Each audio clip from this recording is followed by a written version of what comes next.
สบายดีพี่น้อง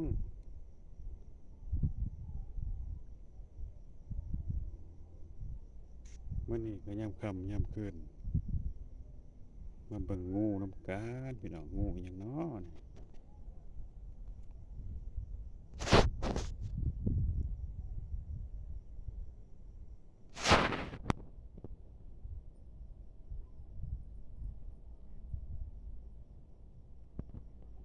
มันจะแจ้งบ่ได้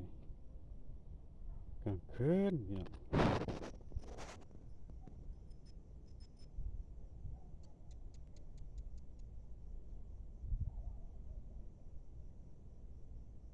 งู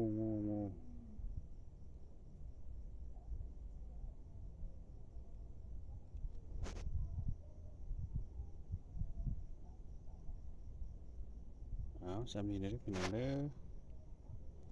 พามาเบิ่งงูนำ